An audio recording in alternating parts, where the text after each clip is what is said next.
King Charles has never been this furious, not once in his entire reign.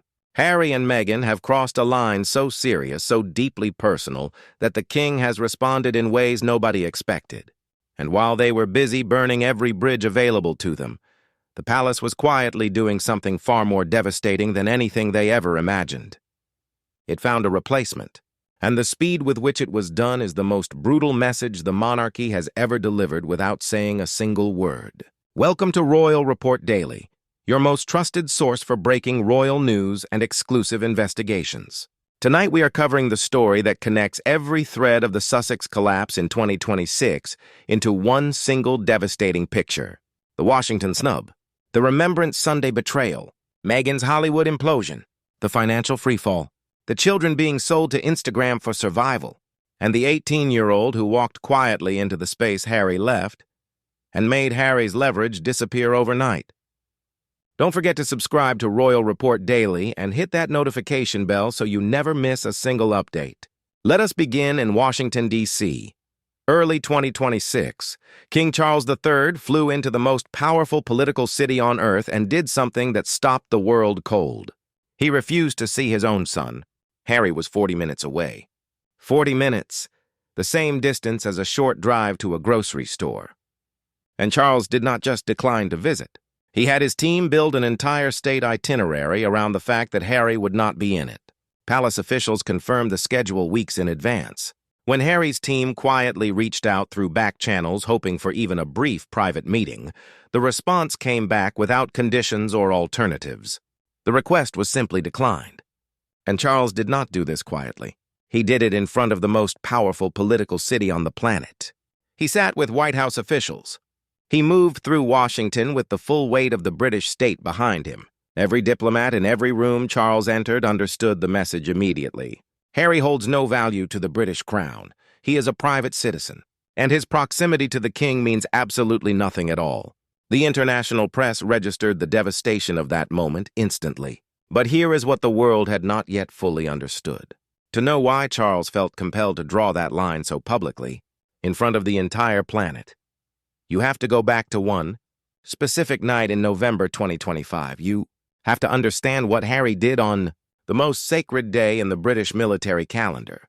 Stay tuned to Royal Report Daily. We bring you the stories that matter. Remembrance Sunday in the United Kingdom is the single most emotionally raw day in the entire British calendar. The king stands at the cenotaph in London. Absolute silence falls over the crowd.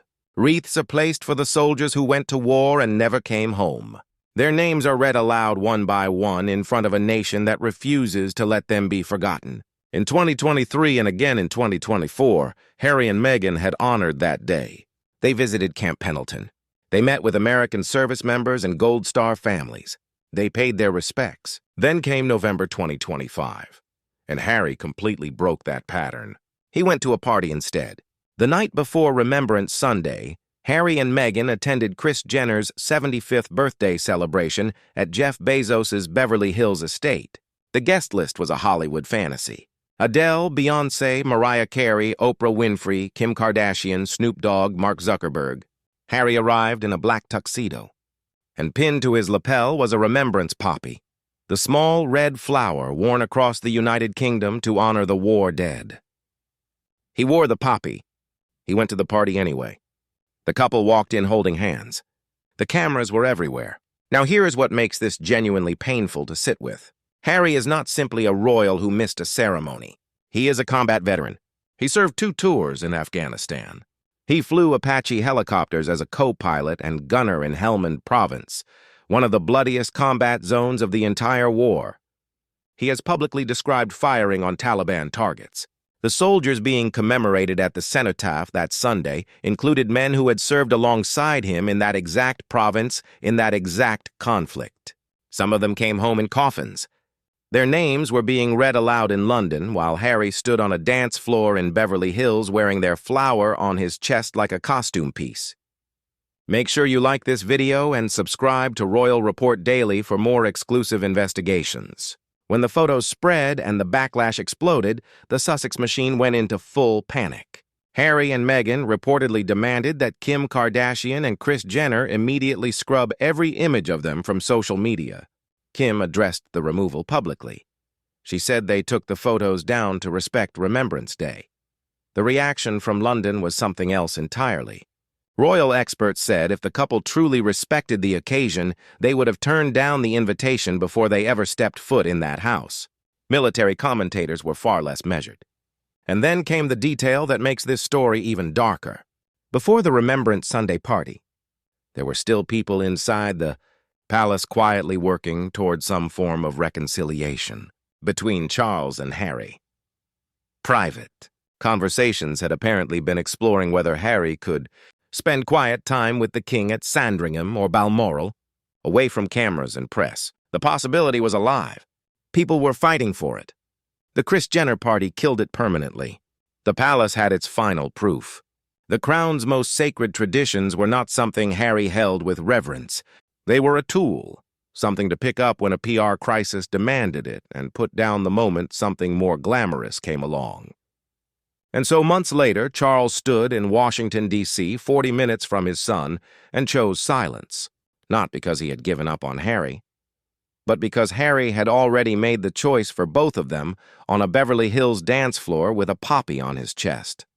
Don't miss a single update. Subscribe to Royal Report Daily right now. While Charles was maintaining that silence, Meghan was doing the exact opposite. Because her world was burning down around her, and she had already decided exactly who was going to take the blame. Her Netflix projects are not stalled because the content is weak. Her deals are not dying because Hollywood has grown tired of her. According to Meghan, the real reason her work is not coming out is that she respects King Charles so much. She is so careful not to upset him that she has been holding back her projects to protect the royal family's reputation. Let that sit for a moment. This is the same woman whose 2022 Netflix documentary used footage of private family WhatsApp messages and recorded phone calls. This is the same woman whose husband published intimate details about family arguments, private medical information about living relatives, and personal conversations that were never meant to leave the room. When those projects were being made, royal standards did not exist. Nobody was protecting anybody. The institution was being dismantled in front of a global audience, and the couple was collecting a check for it.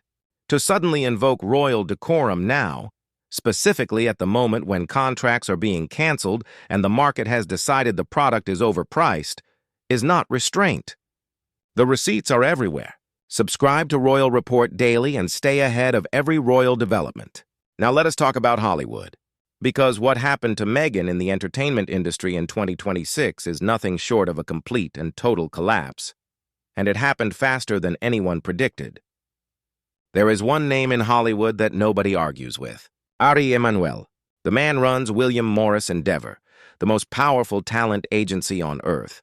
His client list reads like a definitive list of untouchable power. Dwayne Johnson, Mark Wahlberg, Oprah Winfrey, Serena Williams. Emanuel has spent decades absorbing the worst of Hollywood's worst behavior. He has never once blinked.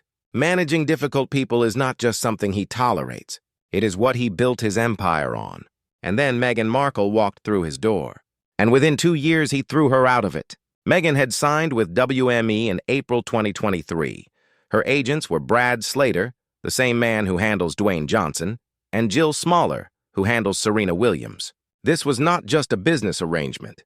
This was Meghan planting her flag at the very center of Hollywood power. It lasted less than 2 years. Sources confirmed that by January 2024, Emanuel had not sat in the same room as Meghan for a single meeting in months. Then came Thanksgiving 2025. Meghan demanded that WME staff cancel their Thanksgiving, not postpone it, cancel it, to manage her crisis. Round-the-clock crisis management on one of the most sacred American holidays from a team of people who had families waiting for them at home. One insider described what happened when that demand landed with complete clarity. This is a company used to working with the biggest divas in the world. But when it came to Meghan, they looked at each other and said enough. Our staff deserves a Thanksgiving. And they told her she was gone. Here is the detail that makes this even more devastating. Meghan has spoken publicly about Thanksgiving with genuine warmth on multiple occasions. She has described it as one of her favorite American traditions, a celebration of family, of gratitude, of togetherness. She demanded that her staff sacrifice the exact holiday she treasures for herself. The hypocrisy was so completely unguarded that even people inside the agency who had defended her could not look away from it, and the consequences hit immediately. The dispute between Meghan and Netflix, which exploded into a public scandal, would never have become public if Emmanuel were still her agent. His power would have buried it before a single journalist heard a whisper. Without him, every crack in her operation was suddenly visible to everyone. She was exposed. She was defenseless. And the vultures circled. Hit that like button and subscribe to Royal Report Daily right now. The Netflix situation was already rotting from the inside. Meghan's lifestyle brand launched with the name American Riviera Orchard. Then trademark disputes forced a rebrand to the considerably less glamorous As Ever. The show with love. Meghan landed with reviews ranging from lukewarm to quietly brutal. The audience that had been electrified by her royal grievances sat down to watch her make jam and felt nothing. The Spotify deal was already dead. Terminated in 2023 after producing almost nothing of substance. Spotify executive Bill Simmons did not soften the verdict when he addressed it publicly. He said the company felt cheated. He said it plainly and did not apologize. And then look at Harry's speaking fees, because the numbers tell the story more clearly than any commentary can. At his peak, Harry was commanding between $300,000 and $400,000 per appearance. By 2026, his fee at a corporate event in Australia had dropped to $50,000. That is a collapse of more than 80% of his market value in under 5 years. The Montecito estate alone costs approximately $1 million annually in mortgage and maintenance. At his current rate, Harry's speaking income covers roughly half the estate costs before a single other expense enters the picture. The math does not work. It has not worked for a long time. The luxury brands made their decision quietly and finally. Dior, Gucci, and Balenciaga reportedly issued polite rejections to partnership proposals from the Sussex camp. Association with the Sussex brand was no longer seen as an opportunity. It was seen as a risk. What had once been called the Sussex Sparkle was now being referred to inside the industry as the Sussex Stain.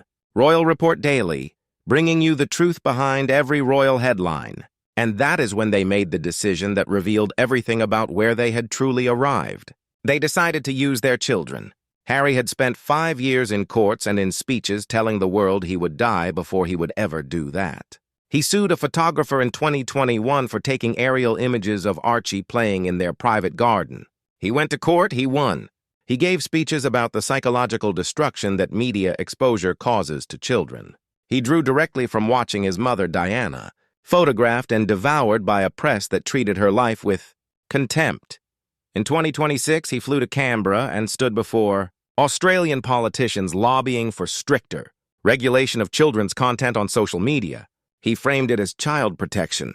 The man delivering that speech was the same man whose team was uploading videos of Archie and Lilibet to Instagram to keep their lifestyle financially alive. Australian journalists noticed. They wrote about it specifically. The man lobbying to protect children from online exposure was monetizing his own children on the same platforms. On April 5, 2026, Meghan posted Easter videos on Instagram. Archie and Lilibet racing through the garden on an egg hunt. Lilibet in a summer dress and pink bunny ears.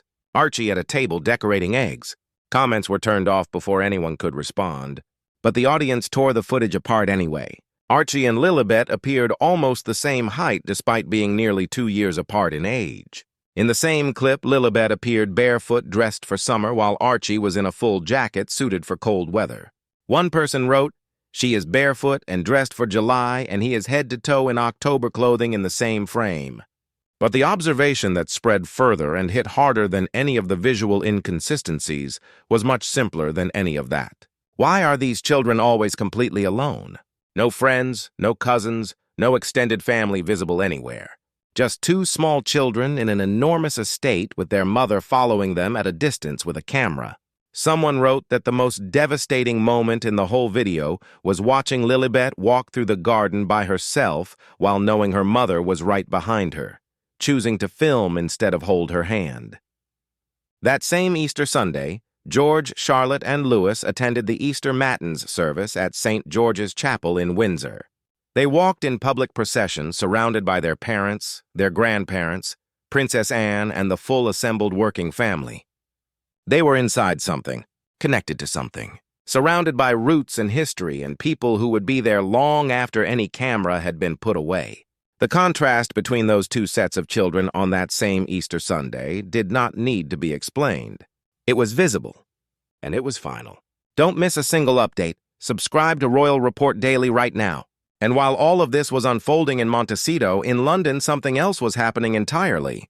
Something quiet. Something the palace never announced or celebrated. Something that made every Netflix deal, every accusation, every Instagram post, and every legal filing completely and permanently irrelevant. The institution had found its replacement, and the speed with which it was done was the most devastating message of all. His name is James Alexander Philip Theo Mountbatten Windsor. He holds the title Earl of Wessex. He is the son of Prince Edward, Duke of Edinburgh, and Sophie, Duchess of Edinburgh. He is the youngest grandchild of Queen Elizabeth II and Prince Philip. And here is the detail that carries a particular sting. James is the first grandson of the late Queen to be born in 23 years. The previous one was Harry. James grew up in Harry's shadow without ever knowing it. He is now standing in Harry's space without ever having asked for it. James was legally entitled to be called HRH Prince James from the moment he was born. That right was always his.